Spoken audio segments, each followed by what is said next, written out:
हो गया। तो आज हम लोग का टॉपिक है 1858 का अधिनियम, यही पढ़ना है। क्लियर दिखाई पड़ रहा है? राइटिंग में तो कोई परेशानी नहीं है। अब इसमें ये ध्यान रखना है इसमें ये ध्यान रखना है हम लोगों को कि 1858 का जो अधिनियम है, इसके पहले 1853 का अधिनियम आया था ना। तो 1853 का अधिनियम जो आया था, तो हम लोग तो कम से कम 10 वर्ष या 20 वर्ष के बाद आना चाहिए। तुरंत क्यों आ गया? ये क्वेश्चन है कि तुरंत जो है 53 में अइबे किया था और फिर 58 में आ गया।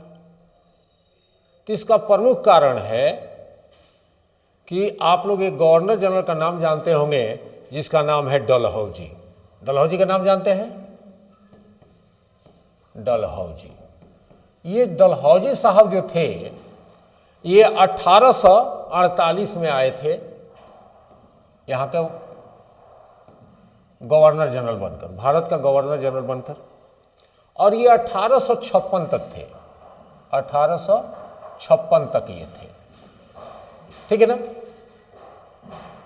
तो ये जब आए तो इन्होंने क्या किया कि भारतीयों पर कुछ ये लॉ लगाना चालू किए। जैसे इन्होंने क्या किया कि आप देखिएगा कि गोद प्रथा को निषेध किए। निषेध का मतलब क्या होता है? निषेध किए, ठीक है ना। फिर जो है माने ये साम्राज्य विस्तारवादी थे, साम्राज्य विस्तार करने के लिए गोद प्रथा निषेध किए। कुशासन का आधार बनाए, कुशासन का आधार बनाए।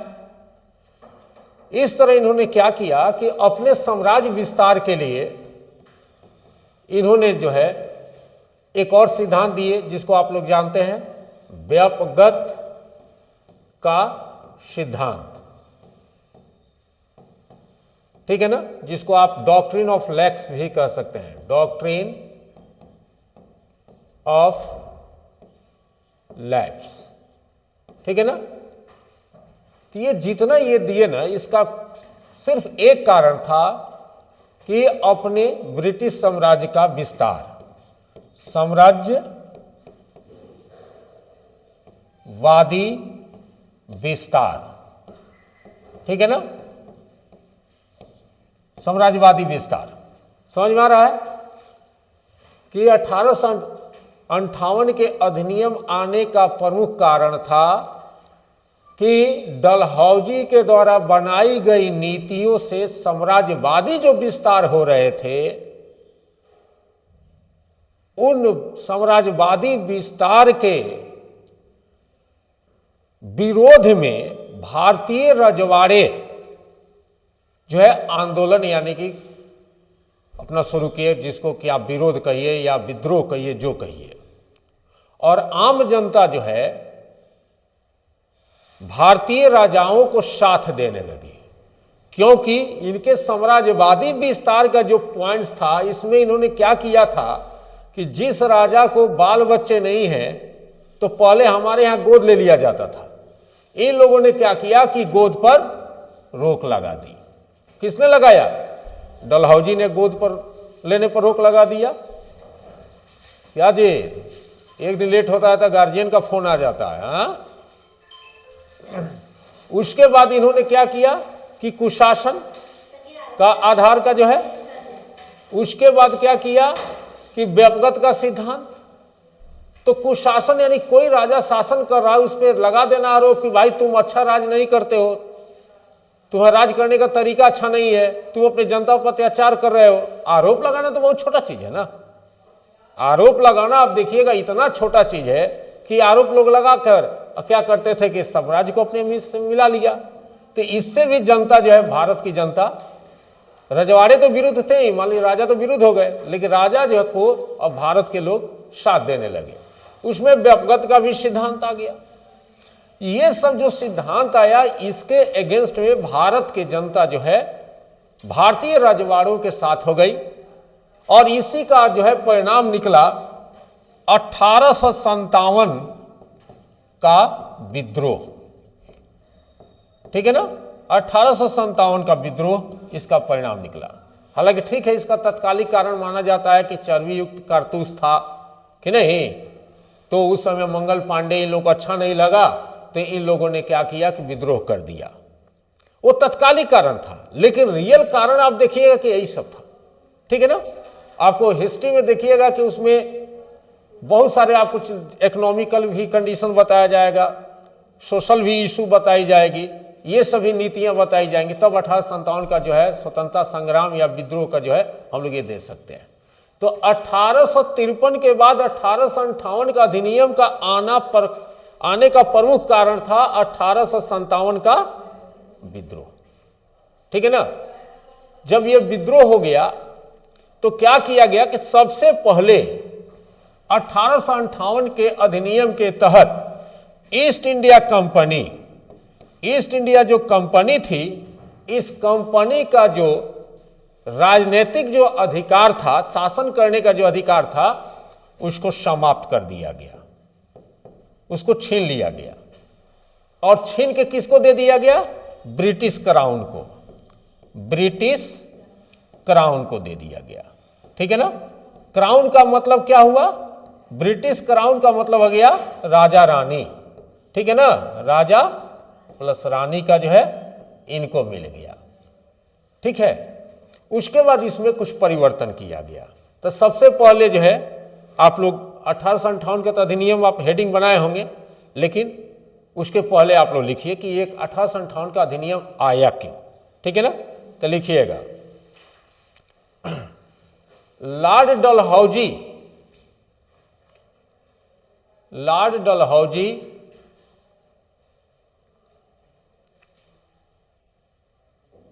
के शासनकाल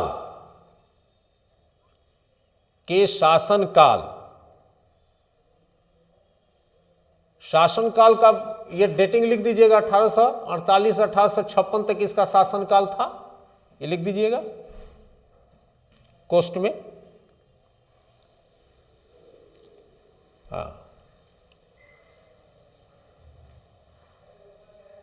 हाँ, में अंग्रेजी साम्राज्य विस्तार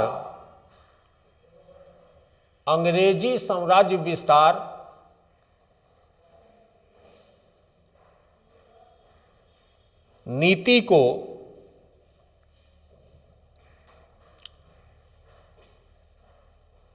बढ़ावा मिला।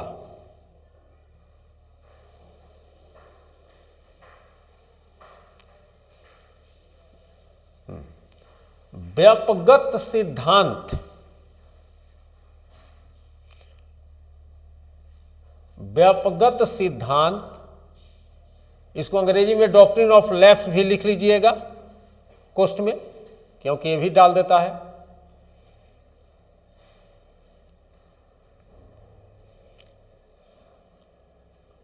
के तहत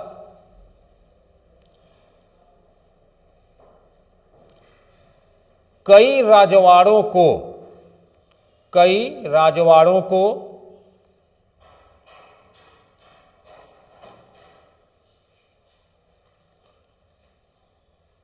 ब्रिटिश साम्राज्य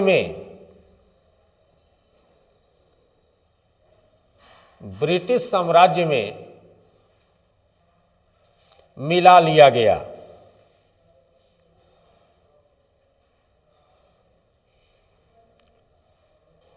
इसके विरोध में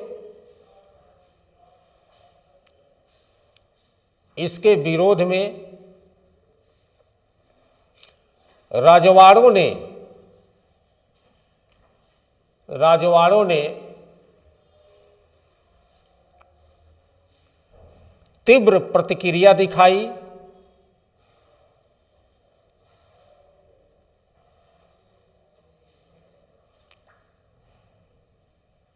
तथा ब्रिटिश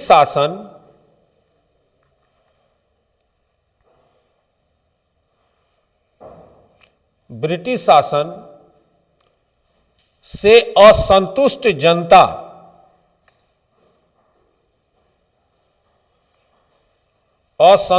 जनता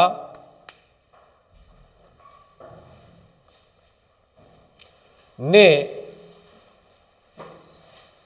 उन रजवाड़ों को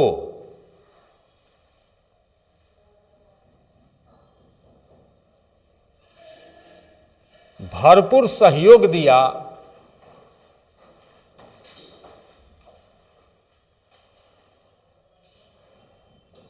जिसके परिणाम स्वरूप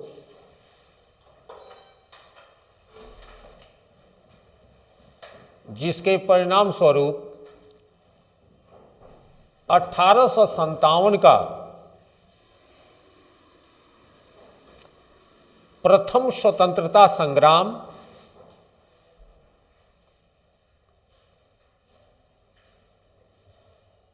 प्रारंभ हो गया।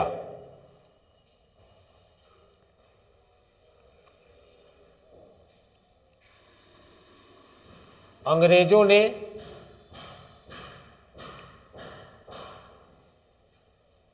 इसे देखते हुए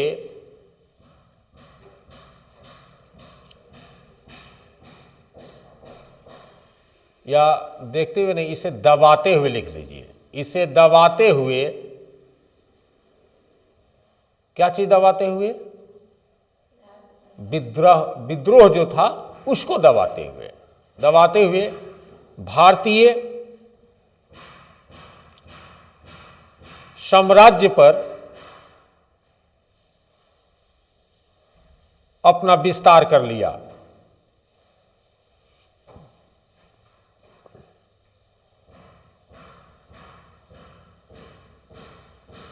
और अपने साम्राज्य की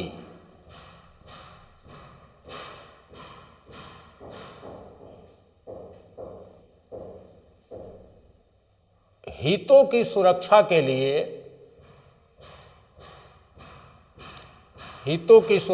लिए इन्वर्टेड कॉमा में ले लीजिएगा, भारत सरकार अधिनियम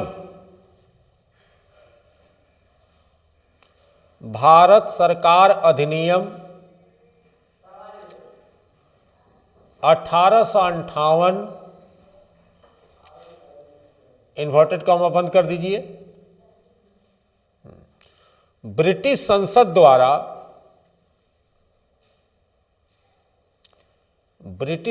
द्वारा पारित किया गया।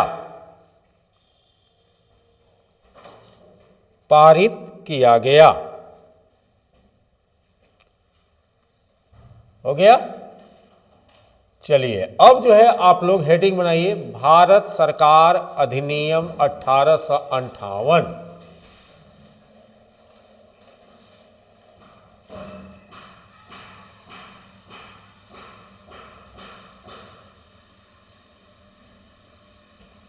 भारत सरकार अधिनियम 1858।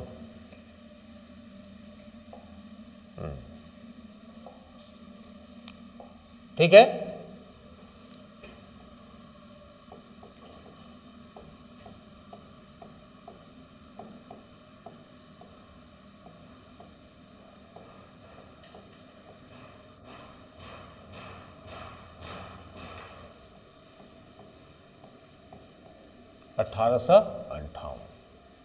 अब इसमें क्या क्या किया गया, ठीक है ना। तो इसमें सबसे पहला काम किया गया कि मान लीजिए कि जो व्यक्ति या कोई नीति से अगर किसी को हार्म हो रहा है, उस नीति की वजह से विद्रोह हो रहा है, तो क्या किया जाएगा? उस नीति को बदल दी जाएगी, यही ना होगा। और जो नीति को बनाया है उसको भी बदल दिया जाएगा। तो पहला काम क्या किया गया कि 1858 के अधिनियम, देखिएगा ये मेंस में बड़ी ज्यादा पूछता है, 1858 के अधिनियम के तहत ईस्ट इंडिया कंपनी के शासन को क्या किया गया, समाप्त कर दी गई। तो पहला पॉइंट लिखिए,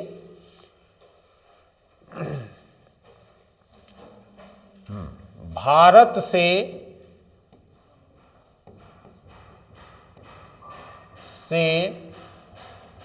ईस्ट इंडिया कंपनी के शासन को समाप्त कर दिया गया। पहला हो गया। और शासन की जिम्मेवारी और शासन की जिम्मेवारी ब्रिटिश क्राउन को दे दिया गया।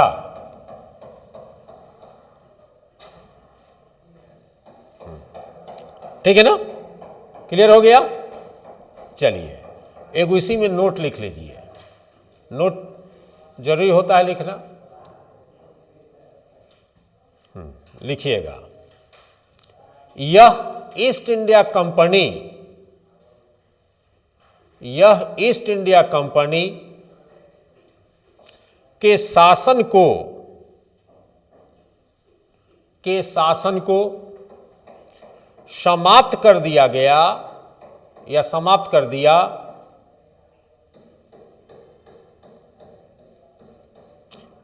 और ब्रिटिश क्राउन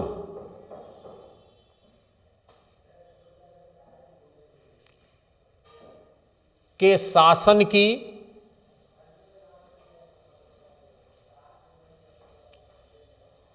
शुरुआत की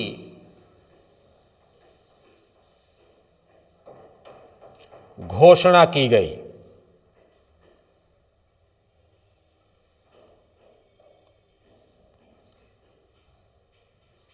हो गया। अब आपसे अगर कोई पूछे कि 1858 के अधिनियम का जो है क्या प्रभाव पड़ा, तो पहला क्या प्रभाव गिनिएगा, ईस्ट इंडिया कंपनी समाप्त, उसकी शासन, और किसका शासन आ गया, क्राउन का आ गया। ठीक है ना। उसके बाद ऐसा नहीं है, कुछ अब प्रशासन में भी फेरबदल किया गया, कुछ नए नए पोस्ट जोड़े गए। ठीक है ना। तो आप लोग एक अधिनियम पढ़े होंगे, पिट्स इंडिया एक्ट। कब आया था पिट्स इंडिया एक्ट? 1884 में आया था। तो सॉरी 1784। हाँ भाई, रिकॉर्डेड हो रहा है, आप लोग उल्टा मत ही कीजिएगा। 1784 में आया था पिट्स इंडिया एक्ट। तो पिट्स इंडिया एक्ट के तहत जो है, आप देखिएगा कि बोर्ड ऑफ कंट्रोल और director of control, court of directors का गठन किया गया था। तो उसको जो है समाप्त कर, ठीक है ना, उनके जितने भी अधिकार थे वह अधिकार दिया गया भारत सचिव को। किसको दिया गया? भारत सचिव को। ठीक है ना। देखिएगा ये भी, अब भारत सचिव जो बनता था वो भारत सचिव मंत्रिमंडल का, यानी कि इंग्लैंड में जो शासन होती थी, जो सरकार होती थी, उसमें वो करीब केंद्रीय मंत्री स्तर का होता था। इसीलिए आप देखिएगा कि आप लोग आगे पढ़े होंगे पीछे कि कैबिनेट मिशन आया था, तो कैबिनेट मिशन का अध्यक्ष कौन था? Pethick Lawrence. और पैंथिक लॉरेंस लॉर्ड एटली के कैबिनेट में क्या था? भारत सचिव था ना। तो दूसरा पॉइंट लिखिए, पिट्स इंडिया एक्ट 1784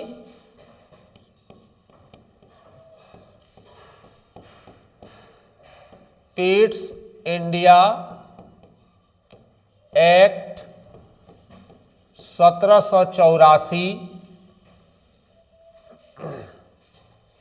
द्वारा गठित द्वारा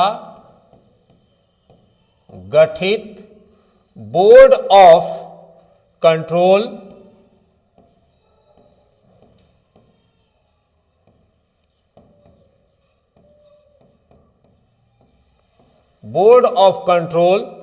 एवं कोर्ट ऑफ डायरेक्टर एवं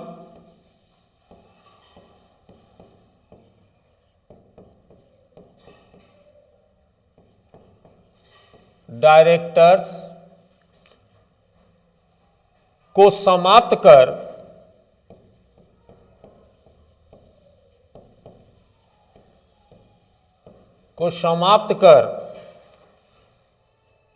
उनके सभी अधिकार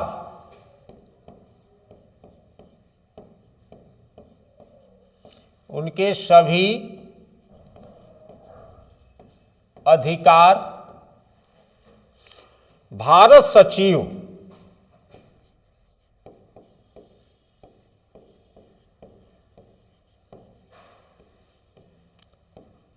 सचिव को सौंप दिया गया।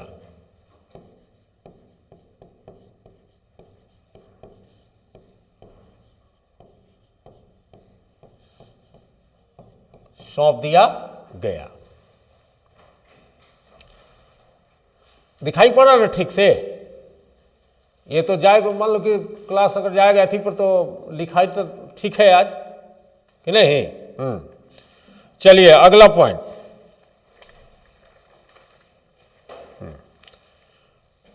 भारत सचिव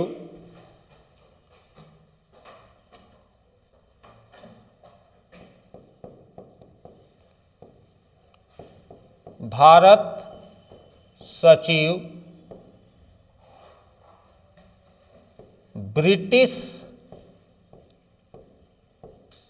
मंत्रिमंडल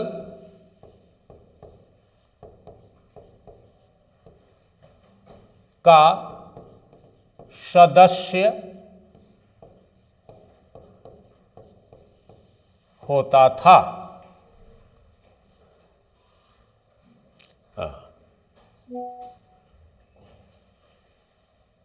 का सदस्य होता था।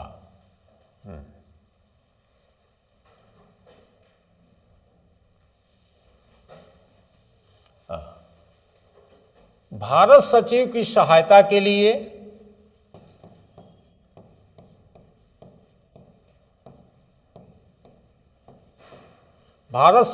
सहायता के लिए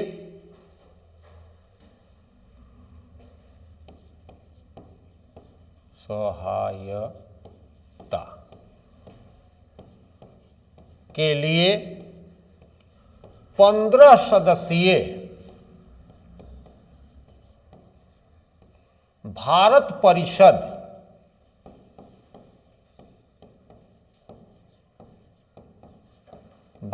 परिषद का गठन किया गया।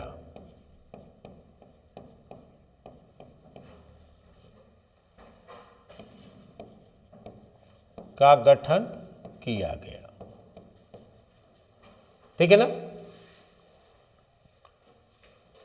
यानी कि अब भारत सचिव को सहायता देने के लिए एक भारत परिषद होगा जिसके कितने सदस्य होंगे? 15 सदस्य। और ये 15 सदस्य अब कहां से आएंगे? ये 15 सदस्य की नियुक्ति कैसे होगा, कौन करेगा, अब ये करना है। तो नोट लिखिए। नोट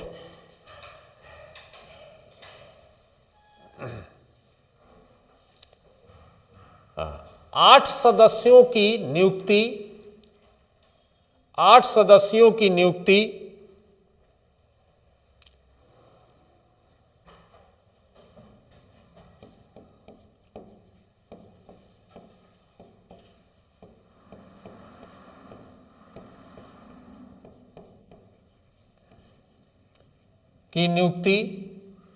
ब्रिटिश क्राउन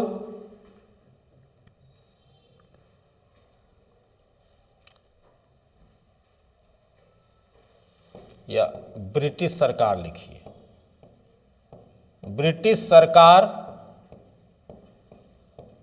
के द्वारा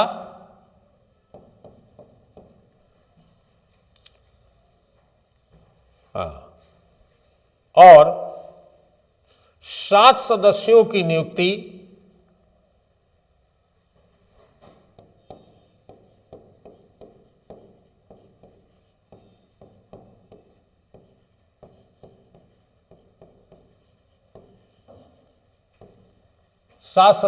नियुक्ति कोर्ट ऑफ डायरेक्टर्स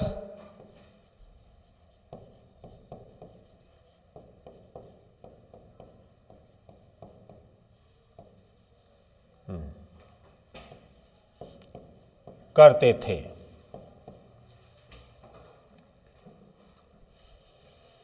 ठीक है ना? यानी कि अब भारत में शासन चलाने का अधिकार ब्रिटिश क्राउन को दे दिया गया। उसके बाद एक भारत सचिव जो थे, इनको सारे अधिकार दिए गए कि आप शासन कीजिए। भारत सचिव जो शासन करेगा, किसके साथ करेगा? 15 सदस्यीय एक भारत परिषद का निर्माण किया गया है। ठीक है ना? कहीं लिखे होंगे भारत परिषद, ठीक है ना? ये इनके माध्यम से करेगा, जिसमें 8 सदस्यों की नियुक्ति कौन करेगा? ब्रिटिश सरकार करेगी। और 7 सदस्यों की नियुक्ति कौन करेगा? Court of director. अब क्वेश्चन उठता है कि इनका खर्चवा कहां से आएगा? इतने बड़ा जो ये हो गए तो इन लोगों को खर्च आना चाहिए ना, कहां से इन लोगों को पेमेंट वेमेंट किया जाएगा? ठीक है ना? तो लिखिए, भारत सचिव एवं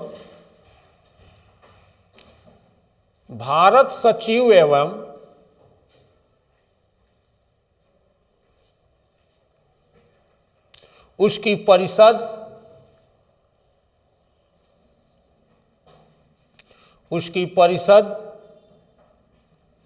का खर्च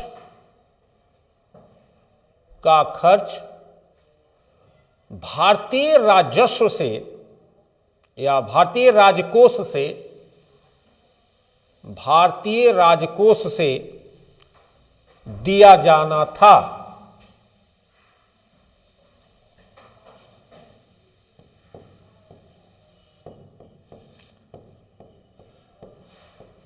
भारत सचिव एवं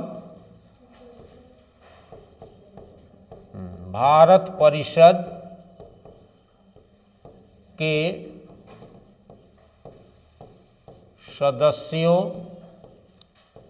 का खर्च कहां से होगा?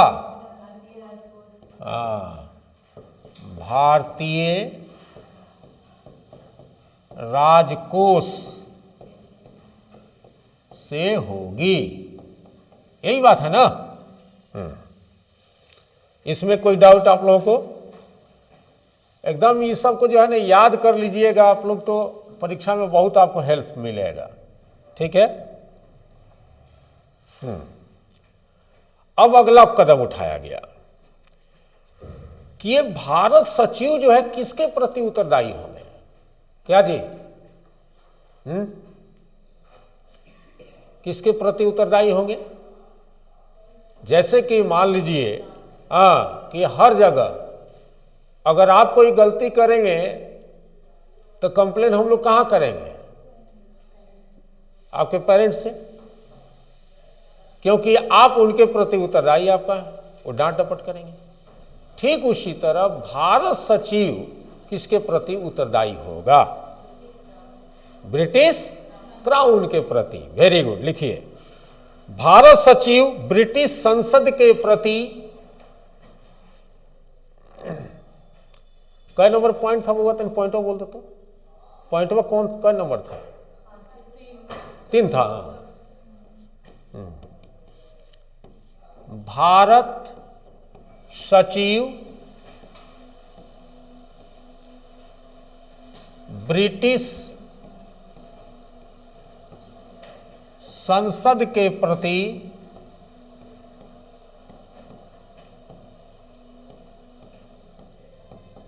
उत्तरदायी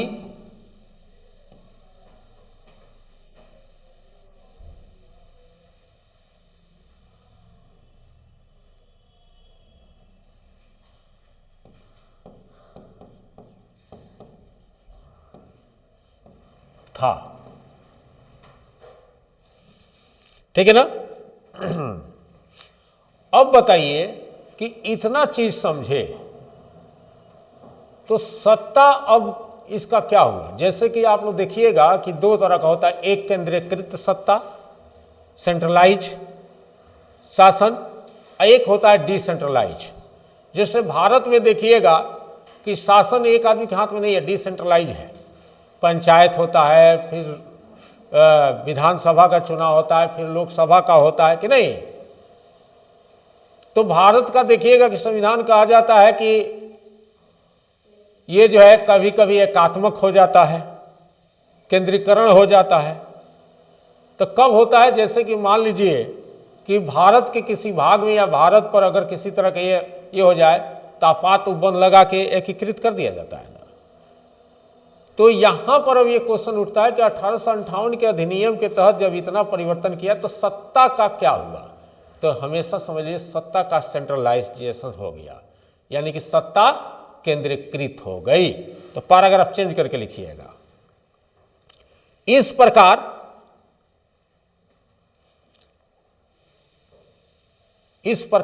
इस अधिनियम के तहत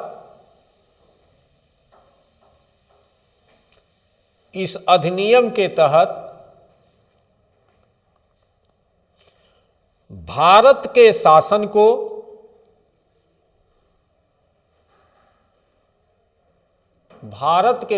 को केंद्रीकृत कर दिया गया,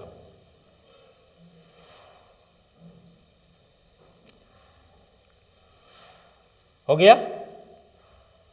हाँ, अगला पॉइंट, चलो पीछे से बताओ तुम लोग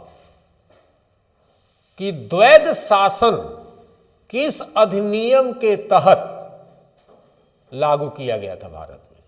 दोहरी शासन कब किया गया था? पिट्स इंडिया एक्ट के तहत दोहरी शासन जो लागू किया गया था उसको क्या किया गया, इस अधिनियम के तहत समाप्त कर दिया गया। ये भी पॉइंट लिख लीजिए। पिट्स इंडिया एक्ट 1784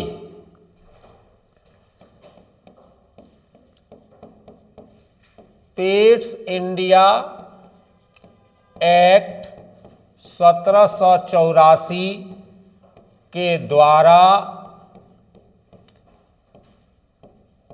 दोहरी शासन व्यवस्था को समाप्त कर दिया गया। क्लियर हो गया? ठीक है ना। अब इसके साथ एक और काम किया गया। ये सब जो है ना, माने क्या बोलते हैं कि ऐसे पॉइंट बना बना के लिखिएगा, परीक्षा के लिए ये सब उपयोगी होता है। यही सब क्वेश्चन वो उठा देता है ना, तो कहता है कि कहाँ से आ गया, लेकिन हकीकत है कि सब इसी के अंदर से आता है। तो अगला लिखिएगा। हाँ, क्या? हाँ, किसमें? 1858 के अधिनियम में, ठीक है ना। 1858 के अधिनियम के तहत जो पिट्स इंडिया एक्ट में जो दोहरी शासन लागू की गई थी उसको क्या किया गया, समाप्त कर दी गई। हो गया? क्या कोई डाउट लग रहा है? हाँ, चलिए आगे लिखिएगा। भारतीय प्रशासन के सभी अधिकार भारतीय प्रशासन के सभी अधिकार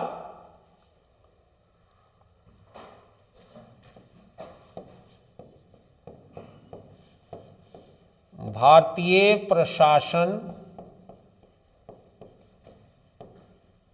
के सभी अधिकार जैसे नागरिक, यानी कि आप सिविल भी कह सकते हैं, जैसे नागरिक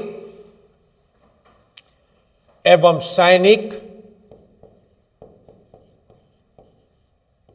एवं सैनिक कार्यपालिका एवं विधायिका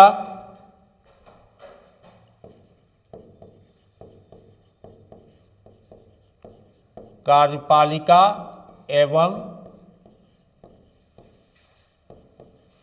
विधायिका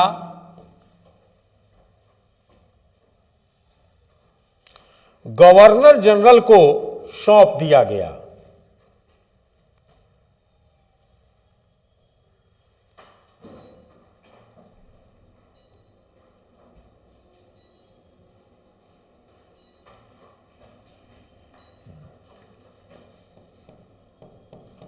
गवर्नर जनरल को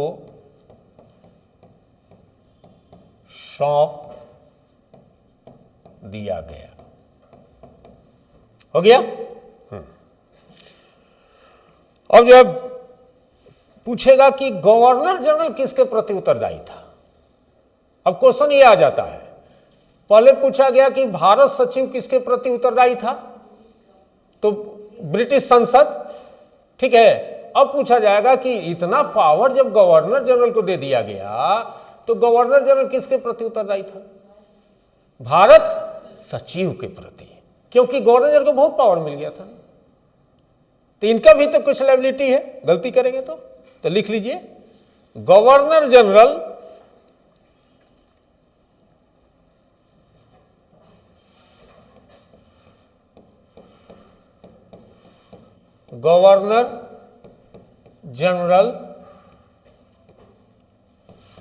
भारत सचिव के प्रति उत्तरदायी बना या था। अब बताइए इसी आधार पर, और प्रशासन पर सबसे ज्यादा प्रभुत्व किसका हुआ, भारत सचिव पर हुआ, ठीक है ना। तो लिखिएगा भारतीय प्रशासन पर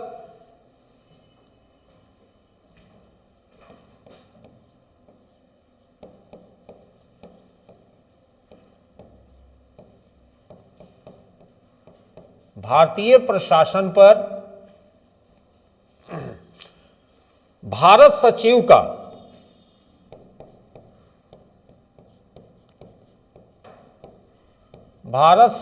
का अत्यधिक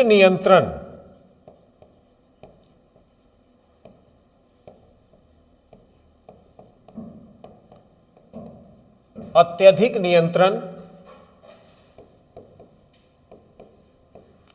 स्थापित हो गया।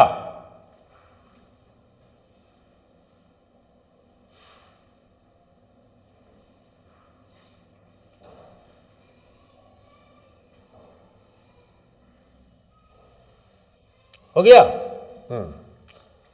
अब आपसे एक जीके का क्वेश्चन, और आप लोग जानते भी होंगे, नहीं जानते हैं तो जान लीजिए। तो भारत का पहला भारत सचिव कौन था, जैसे था ना कि बंगाल का पहला गवर्नर जनरल, फिर भारत का पहला गवर्नर जनरल, उसी तरह पहला भारत सचिव कौन था ना, भारत सचिव एक पोस्ट क्रिएट किया गया था। तो लिख लीजिए भारत का पहला भारत सचिव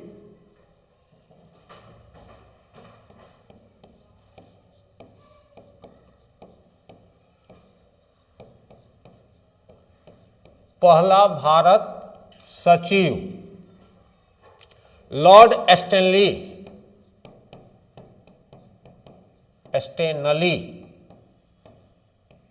बना, लॉर्ड स्टेनली बना, ठीक है ना। अब देखिए इसमें एक और आ गया। अब जो गवर्नर जनरल थे उनका एक और नाम हो गया, वो नाम हो गया भारत का वायसराय। ठीक है ना। यानी कि अब भारत के जो गवर्नर जनरल थे, भारत के गवर्नर जनरल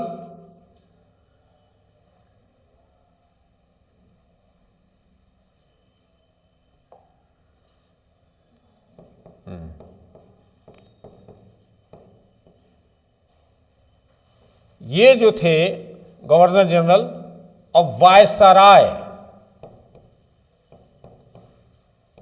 कहलाने लगे। ठीक है ना। अब भारत का वायसराय जो है क्यों कहा जाने लगा इनको, याद है आप लोगों को क्यों कहा जाने लगा? याद है। देखो वायसराय जो बनाया जाता था ना, तो वो क्राउन के नजदीक आदमी को बनाया जाता था। अब भारत के गवर्नर जनरल, ऐसे जान लीजिए कि भारत का जो गवर्नर जनरल बनाया जा रहा था ना, तो क्राउन के बहुत नजदीक आदमी को बनाया जाता था।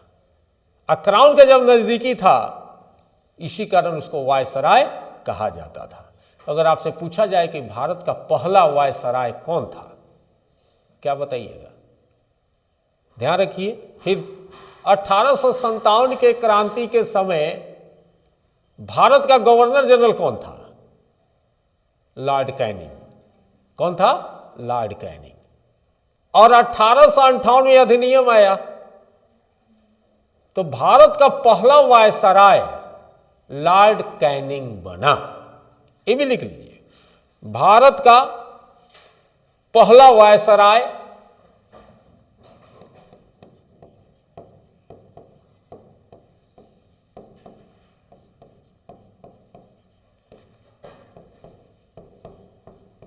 लॉर्ड कैनिंग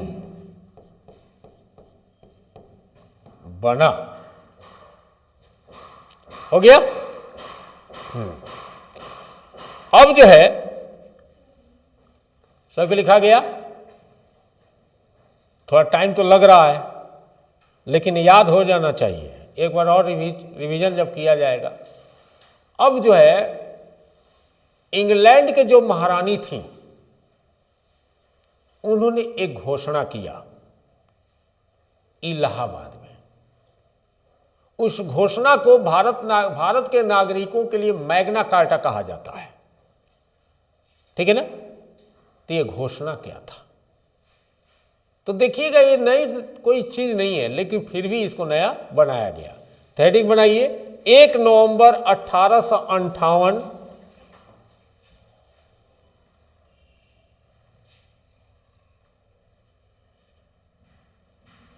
1 नवंबर 1858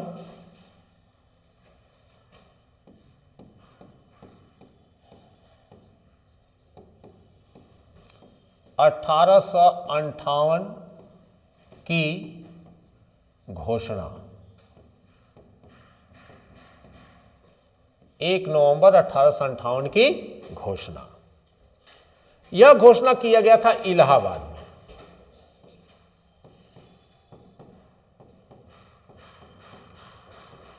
इलाहाबाद। ठीक है ना। हाँ, तो लिखिए 1 नवंबर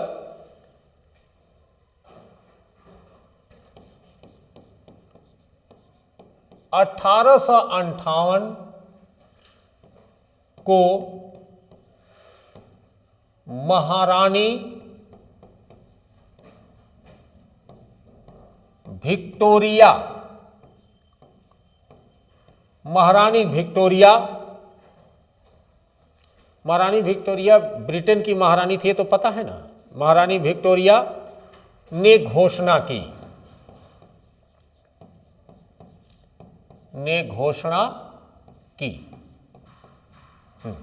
क्या क्या घोषणा की? तो पहला इन्होंने घोषणा किया कि जो भारतीय जो नागरिक हैं, जो भारत के नागरिक हैं, ब्रिटिश के नागरिक के समान उनको ब्रिटिश का नागरिक माना जाएगा। यानी कि भारत के लोग अब ब्रिटिश नागरिक हो गए। ठीक है ना। तो लिखिए, भारतीय प्रजा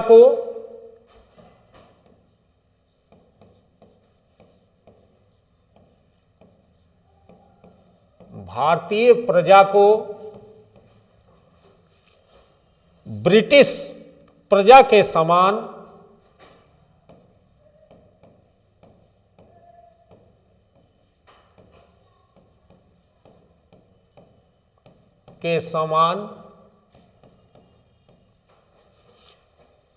माना जाए।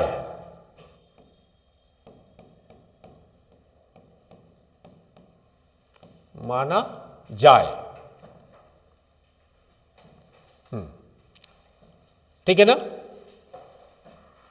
दूसरा घोषणा किया गया कि आप लोग 1853 के ही घोषणा में आप लोग पढ़े होंगे कि सरकारी सेवाओं में वर्ण धर्म ये सब नहीं ना देखा जाएगा। तीनों ने भी तो यही कहा। तो लिखिए दूसरा में, इस घोषणा के तहत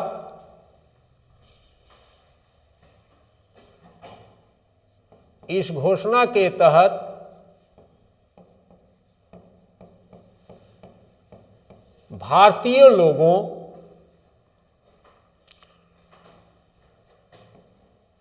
को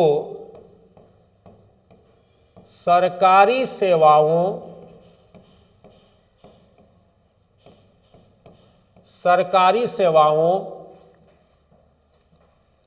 में भर्ती के समय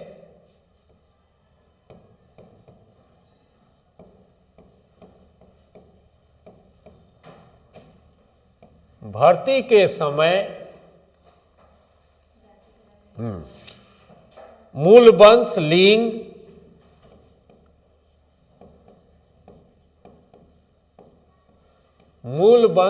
लिंग, धर्म, निवास स्थान,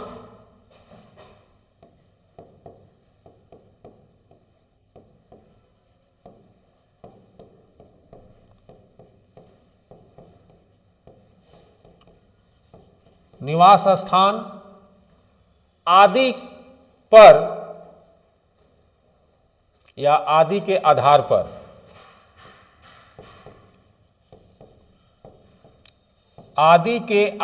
पर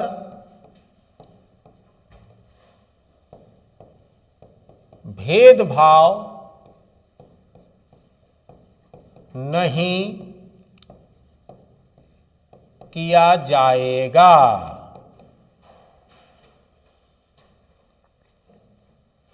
ठीक है।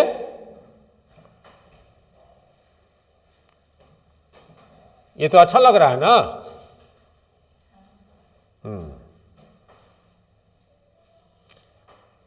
अब जो है एक और पॉइंट इन्होंने घोषणा किया, कि भारतीयों के उन्नति के लिए, कितना अच्छा शब्द है, भारतीयों की उन्नति के लिए प्रयास किया जाएगा। ठीक है ना। तो लिखिए, भारत के लोगों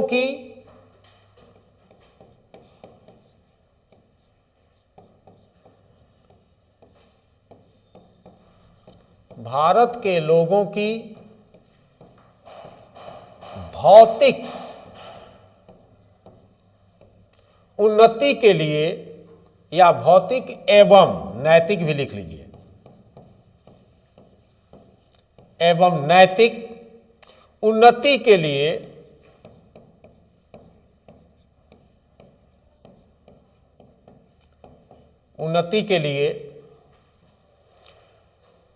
प्रयास किया जाएगा।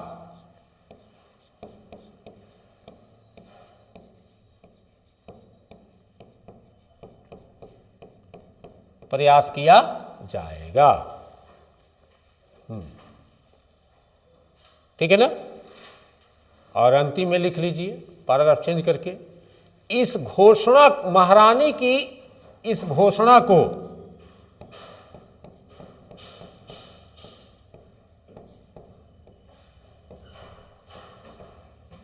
महारानी की इस घोषणा को भारतीय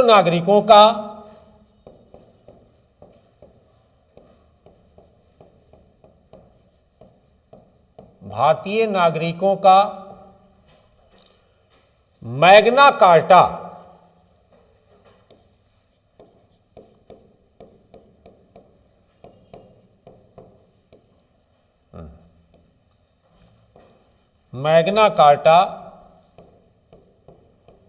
कहा गया। ठीक है, ये रहा आप लोगों का आज 1858 के अधिनियम का। ठीक है ना। इसके बाद देखिएगा कि जो अधिनियम आएंगे वो अधिनियम थोड़ा सा तनी ज़्यादा उसमें अब कानून बन कर आएगा। तो चलिए अब जो है ये तो लिखावट एकदम समझ में आ रहा है ना। तो अब एक बार इसको रिवाइज आप लोग कर लीजिए। ठीक है, यही से ना नीचे होगा। क्या हुआ? अच्छा,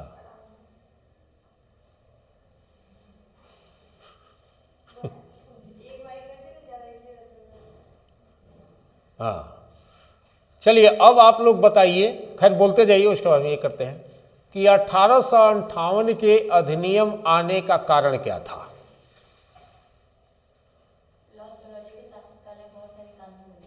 हाँ ठीक है, एकदम बोलते जाइए।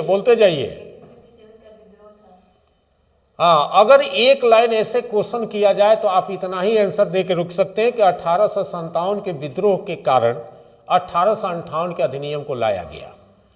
अब लॉर्ड डलहौजी तो समझाने के लिए हम बोले कि देखो भाई, डलहौजी आया तो साम्राज्यवादी विस्तारवादी नेचर का था।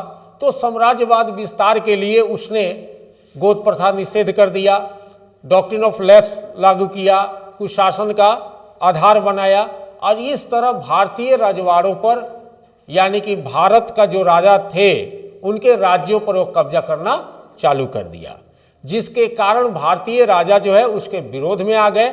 और अंग्रेजों के कुशासन के कारण जो है भारतीय जनता भी उन राजाओं का साथ देने लगे, जिसके कारण 1857 में एक विद्रोह हो गया, जिसको कि स्वतंत्रता संग्राम भी हम लोग कहते हैं।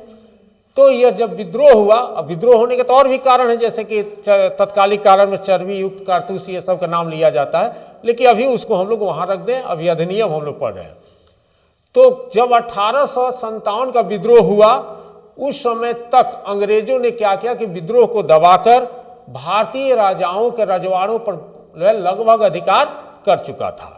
अब अपने सत्ता को सुरक्षित रखने के लिए, अपने शासन को सुरक्षित रखने के लिए इन लोगों ने क्या किया कि प्रयास किया, और उसी के तहत 1858 का अधिनियम आया। 1858 के अधिनियम जो आया, ठीक है ना, इस अधिनियम के तहत आप लोग देखिएगा कि सबसे पहले क्या किया गया कि ईस्ट इंडिया कंपनी के शासन को क्या कर दिया गया, समाप्त कर दिया गया। और शासन की जिम्मेवारी किसको दे दी गई, ब्रिटिश क्राउन को दे दी गई। पहला कदम यह हुआ कि ईस्ट इंडिया कंपनी के शासन को समाप्त कर दिया गया और शासन की जिम्मेवारी किसको दी गई, ब्रिटिश क्राउन को दिया गया। इतना क्लियर हो गया। उसके बाद पेट्स इंडिया एक्ट जो 1784 में बनी थी, ये पेट्स इंडिया एक्ट के तहत जो गठित किया गया था बोर्ड ऑफ कंट्रोल और board of court of directors, इसको क्या किया गया, समाप्त कर दिया गया। और इनके जितने भी अधिकार थे वो अधिकार किसको दिया गया, भारत सचिव को दे दिया गया। ठीक है ना। ये जो भारत सचिव थे क्या थे कि भारत सचिव ब्रिटिश मंत्रिमंडल के क्या होते थे, सदस्य होते थे। और भारत सचिव की सहायता के लिए, इनकी सहायता के लिए क्या था, 15 सदस्यीय, ध्यान देखिएगा, 15 सदस्यीय क्या किया गया, भारत परिषद की स्थापना की गई। अब इसमें यह था कि कितने 15 सदस्य हैं, तो सदस्यों की नियुक्ति कौन करता था, तो सदस्यों की नियुक्ति 8 सदस्यों की नियुक्ति और 7 सदस्यों की नियुक्ति भारत यानी कोर्ट ऑफ डायरेक्टर्स करते थे। ठीक है। अब जो है थोड़ा ही रुक जाता है। हाँ अच्छा, थोड़ा और ऊपर कर देते हैं। चलिए, हम बोले थे कि थोड़ा इसको ये करा दीजिए एक बार। तो भारत सचिव यानी कि भारत की सहायता के लिए भारत परिषद का गठन किया गया, ठीक है। और भारत परिषद में कितने सदस्य थे? 15 सदस्य थे, जिनमें 8 सदस्यों की नियुक्ति कौन करता था? ब्रिटिश सरकार के द्वारा की जाती थी। और 7 सदस्यों की नियुक्ति कौन करता था? कोर्ट ऑफ डायरेक्टर्स करते थे। और भारत सचिव एवं भारत परिषद के सदस्यों का खर्चा कहां से मिलता था? भारतीय राजकोष से होती थी। भारत सचिव किसके प्रति उत्तरदायी हो गए? ब्रिटिश संसद के प्रति उत्तरदायी हो गए, ठीक है ना। फिर जो पिट्स इंडिया एक्ट 1784 के द्वारा जो दोहरी शासन व्यवस्था थी उसको क्या किया गया? समाप्त कर दी गई। पिट्स इंडिया एक्ट के तहत जो दोहरी शासन, द्वैध शासन की जो व्यवस्था की गई थी उसको क्या किया गया? समाप्त किया गया। और भारतीय प्रशासन के जितने अधिकार, चाहे वो नागरिक का हो, सैन्य का हो, कार्यपालिका हो, विधायिका हो, ये किसको दे दिए गए? गवर्नर जनरल को दे दिए गए, ठीक है ना। तो गवर्नर जनरल को जब दे दिया गया, उसके बाद जो है आप देखिएगा कि गवर्नर जनरल जो है किसके प्रति उत्तरदायी हो गया? भारत सचिव के प्रति उत्तरदायी हो गया। भारत सचिव के प्रति उत्तरदायी हो गया, ठीक है ना। स्लो हो जाता है। खैर, भारत सचिव के प्रति उत्तरदायी हो गया। भारतीय प्रशासन पर सबसे ज्यादा नियंत्रण किसका हो गया? भारत सचिव का हो गया। तो पहला भारत सचिव कौन था?